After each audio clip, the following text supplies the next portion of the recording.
this. What is it? No, it's not a Steam Deck. No, it's not the X6 handheld game player 4-inch LCD display double rocker 1500 classic game retro mini pocket game console MP3 video player that we all know and love.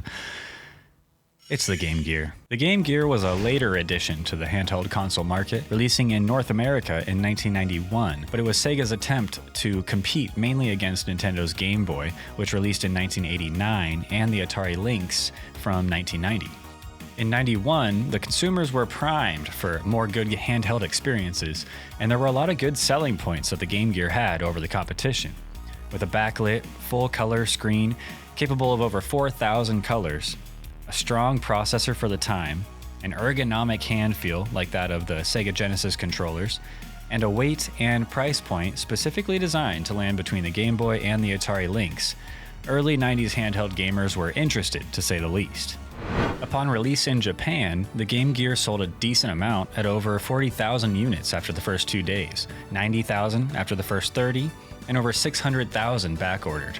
With the device finally in the hands of the consumer, it was quickly discovered that Sega's grown-up, mature, cool game console, according to their marketing at the time, was not exactly what they expected. The Game Gear released with only 6 games available, including Columns, a poor copy of the popular Game Boy pack-in game Tetris. On top of this, the console required so much power to run the backlit full-color screen that the 6 AA batteries, needed only lasted around 3 to 5 hours of playtime, compared to the Game Boy's 30 plus. Over the coming years, the Nintendo Game Boy would dominate the handheld market, leaving few third-party developers available to develop games for the Game Gear, causing the quality of its game library to suffer.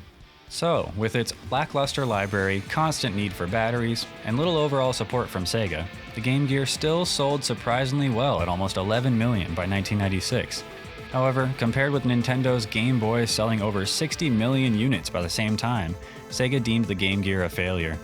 In 1996, Nintendo released the Game Boy Pocket, a smaller Game Boy alternative that only required 2 AAA batteries, putting the final nail in the coffin for Sega's Game Gear.